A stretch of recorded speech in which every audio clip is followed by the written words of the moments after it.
আসসালামু আলাইকুম। জানিয়ে দিব এই মুহূর্তে হাতে পাওয়া সর্বশেষ ভয়ঙ্কর কিছু আন্তর্জাতিক আপডেট বাংলা সংবাদ। শুরুতেই থাকছে সংবাদ শিরোনাম। শুরুতেই জানিয়ে দিব এবার পাল্টা জবাবের ছাড়পত্র পেল পাকিস্তানের সশস্ত্র বাহিনী। জানিয়ে দেব পাকিস্তান জিন্দাবাদ স্লোগান দেওয়ায় একজনকে পিটিয়ে হত্যা। রয়েছে পাকিস্তানের একাধিক জেলায় ভারতের মিসাইল হামলা। সর্বশেষ থাকছে কাশ্মীরে হামলার ঘটনা মোদী সরকারের রাজনৈতিক কৌশল। পাকিস্তান। এতক্ষণ শুনছিলেন সংবাদ শিরোনাম, এবার বিস্তারিত। প্রিয় দর্শক, আপনি যদি এই চ্যানেলে নতুন হয়ে থাকেন, ভিডিওটি দেখতে দেখতে চ্যানেলটি সাবস্ক্রাইব করে আমাদের সাথেই থাকুন। এবার পাল্টা জবাবের ছাড়পত্র পেল পাকিস্তানের সশস্ত্র বাহিনী। ভারতের ক্ষেপণাস্ত্র ও ড্রোন হামলার প্রতিক্রিয়া জানানোর অধিকার পাকিস্তানের আছে বলে দেশটির জাতীয় নিরাপত্তা কমিটি জানিয়েছে। দেশটির এই কমিটি বলেছে, ভারতের হামলার জবাবে সময় অনুযায়ী যথাযথ স্থানে পছন্দমতো পাকিস্তান প্রতিক্রিয়া জানাবে। একই সঙ্গে সামরিক বাহিনীকে সংশ্লিষ্ট পদক্ষেপ গ্রহণের জন্য অনুমোদন দিয়েছে পাকিস্তানের নিরাপত্তা বিষয়ক এই সর্বোচ্চ কমিটি। বুধবার ভারতের হামলার পর পাকিস্তানের প্রধানমন্ত্রী শেহবাজ শরীফের নেতৃত্বে অনুষ্ঠিত এনএসসির বৈঠকে ভারতের হামলার নিন্দা জানানো হয়। দেশটির সংবাদ মাধ্যম ডানের এক প্রতিবেদনে তথ্য জানানো হয়েছে। এতে বলা হয়েছে, আত্মরক্ষায় ভারতের বিমান হামলার জবাব দেওয়ার অধিকার পাকিস্তানের রয়েছে বলে জানিয়েছে এনএসসি। এই বিষয়ে ভারতের হামলার প্রতিক্রিয়া জানানোর জন্য দেশের সামরিক বাহিনীকে অনুমতি দেওয়া হয়েছে। জাতিসংঘ সনদের 51 অনুচ্ছেদের বরাত দিয়ে এনএসসি বলেছে, নিরীহ পাকিস্তানিদের প্রাণহানি ও পাকিস্তানের সার্বভৌমত্বের স্পষ্ট লঙ্ঘনের প্রতিশোধ নেওয়ার অধিকার পাকিস্তানের রয়েছে। এনএসসির বিবৃতিতে বলা হয়েছে, পাকিস্তানের সশস্ত্র বাহিনীকে এই বিষয়ে যথাযথ পদক্ষেপ গ্রহণের জন্য অনুমতি দেওয়া হয়েছে। বিবৃতিতে পাকিস্তানের জাতীয় নিরাপত্তা কমিটি বলেছে, ভারতের নগ্র আগ্রাসনের সমগ্র পাকিস্তানি জাতির সশস্ত্র বাহিনীর সাহসিকতা, ত্যাগ ও মাতৃভূমির প্রতিরক্ষায় তাদের সময়োচিত কাজের প্রশংসা করছে। জম্মু কাশ্মীরের পেহেলগামে বন্দুকধারীদের হামলায় 2 সপ্তাহ পর বুধবার মধ্যরাতে পাকিস্তান অধিকৃত কাশ্মীরের অন্তত 9টি স্থানে হামলা চালিয়েছে ভারতীয় সামরিক বাহিনী। এই হামলায় ভারতীয় সামরিক বাহিনী মাত্র 25 মিনিটে অন্তত 24 ক্ষেপণাস্ত্র ছুড়েছে পাকিস্তানে। এতে পাকিস্তানের কমপক্ষে 70 জন নিহত হয়েছে বলে দাবি করেছে ভারত। যদিও পাকিস্তানের সামরিক বাহিনী বলেছে, ভারতের হামলায় 26 জনের প্রাণহানি ঘটেছে। অন্যদিকে কাশ্মীর সীমান্তের নিয়ন্ত্রণ রেখা বরাবর ভারত ও পাকিস্তানের সেনাদের মধ্যে ব্যাপক গোলাগুলির ঘটনা ঘটেছে।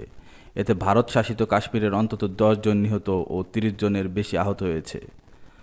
পাকিস্তান দাবি করছে, তারা ভারতীয় অন্তত 5টি যুদ্ধবিমান ভূপাতিত করেছে। তবে ভারতীয় কর্মকর্তারা জম্মু কাশ্মীরে এখন পর্যন্ত 3টি ভারতীয় বিমান বিধ্বস্ত হয়েছে বলে স্বীকার করেছে। পাকিস্তান জিন্দাবাদ স্লোগান দেওয়ায় একজনকে পিটিয়ে হত্যা। পাকিস্তান জিন্দাবাদ স্লোগান দিয়েছে অভিযোগ তুলে এক ব্যক্তিকে পিটিয়ে হত্যা করা হয়েছে ভারতের দক্ষিণাঞ্চলীয় রাজ্য কর্ণাটকের রাজধানী বেঙ্গালুরুতে। বেঙ্গালুরুর কুদুপু এলাকার ভাত্রাকল্লুতি মন্দিরের কাছে এ ঘটনা ঘটেছে। এক বিবৃতিতে কর্ণাটক রাজ্য সরকারের পুলিশ মন্ত্রী জে পরমেশ্বর বলেন, রোববার দুপুরে কুদুপুতে ভাত্রাকল্লুতি মন্দিরের কাছে এক ব্যক্তি মব সন্ত্রাসের শিকার হয়েছেন। তাকে পিটিয়ে হত্যা করা হয়েছে। অভিযোগ, তিনি সেখানে একটি ক্রিকেট ম্যাচে পাকিস্তান জিন্দাবাদ স্লোগান দিয়েছিলেন। এ হত্যাকাণ্ডে যুক্ত ছিলেন 25 জন। তাদের কয়েকজনকে গ্রেপ্তার করা হয়েছে। বাকিদেরও গ্রেপ্তারের অভিযান শুরু হয়েছে। বেঙ্গালুরুর সিটি পুলিশ কমিশনার অনুপম আগরওয়াল সাংবাদিকদের জানিয়েছেন, স্থানীয় সময় বিকেল 5টা 30 মিনিটে ওই ব্যক্তির মরদেহ উদ্ধার করা হয়। আনুমানিক 40 বছর বয়সী নিহত ওই ব্যক্তির নাম পরিচয় জানা যায়নি। অনুপম আগরওয়াল বলেন, প্রত্যক্ষদর্শী ওই স্থানীয় সূত্রে আমরা জানতে পেরেছি, রোববার বিকেলে 3টার দিকে ভাত্রাকল্লুতি মন্দিরের কাছে যে মাঠে ক্রিকেট ম্যাচ চলছিল তার সংলগ্ন এলাকায় শচীন নামের এক অটোরিকশা চালকের সঙ্গে বচসায় জড়িয়েছিলেন এই ব্যক্তি। এক পর্যায়ে তিনি শচীনের গায়ে হাত তোলেন। এতে শচীন ক্ষিপ্ত হয়ে ওই ব্যক্তির উপর হামলে পড়ে এবং আশপাশের জনতার উদ্দেশ্যে বলে যে ওই ব্যক্তি পাকিস্তান জিন্দাবাদের স্লোগান দিয়েছে। চিৎকারে কয়েকজন উৎসাহী পথচারী এসে ওই ব্যক্তিকে পেটানো শুরু করে। এ সময় কয়েকজন পথচারী তাকে বাঁচানোর চেষ্টা করেছিলেন, কিন্তু ভিড়ের কারণে তার ব্যর্থ হন। গণপিটনের জোরেই ওই ব্যক্তির মৃত্যু হয়েছে। এই মব সহিংসতায় যুক্ত হয়েছিলেন অন্তত 25 জন। পাকিস্তানের একাধিক জেলায় ভারতের মিসাইল হামলা। পেহেলগাম হামলার জেরে চলমান উত্তেজনার মধ্যে ভারতের পাকিস্তানের 9টি স্থাপনায় ক্ষেপণাস্ত্র হামলা চালিয়েছে ভারত। এই হামলায় তাৎক্ষণিক 3 জনের নিহত ও 12 জন আহতের খবর নিশ্চিত করেছে পাকিস্তানের এক সামরিক মুখপাত্র। পাকিস্তানে মিসাইল ছোড়ার তথ্য নিশ্চিত করেছে ভারত। দেশটি জানিয়েছে তাদের সামরিক বাহিনী আজাদ কাশ্মীর সহ পাকিস্তানের 9টি জায়গায় মিসাইল ছুড়েছে। ভারতীয় সশস্ত্র বাহিনী এক বিবৃতিতে জানিয়েছে অপারেশন সিঁদুর নামের অভিযান পাকিস্তানের 9টি জায়গায় হামলা চালানো হয়েছে। তাদের দাবি এই হামলা সশস্ত্র গোষ্ঠীর অবকাঠামো লক্ষ্য করা হয়েছে। পাকিস্তানের সেনা সদস্যদের উপর কোনো হামলা চালানো হয়নি। বিবৃতিতে তারা আরও বলেছে, কিছুক্ষণ আগে ভারতীয় সশস্ত্র বাহিনী অপারেশন সিঁদুর পরিচালনা করেছে। পাকিস্তান এবং পাকিস্তানের অধিকৃত জম্মু কাশ্মীরের সন্ত্রাসীদের অবকাঠামোতে আঘাত হানা হয়েছে, যেখান থেকে ভারতের বিরুদ্ধে হামলার পরিকল্পনা ও পরিচালনা করা হয়েছে। সব মিলিয়ে 9টি জায়গায় আঘাত হানা হয়েছে। পাকিস্তানের সেনাবাহিনীর কোনো অবকাঠামোতে আঘাত হানা হয়নি দাবি করে ভারতীয় সশস্ত্র বাহিনী জানিয়েছে এটি ছিল কেন্দ্রীভূত, পরিমাপিত। এছাড়া উত্তেজনা যেন বৃদ্ধি না হয় সেই বিষয়টি নজর দেওয়া হয়েছে।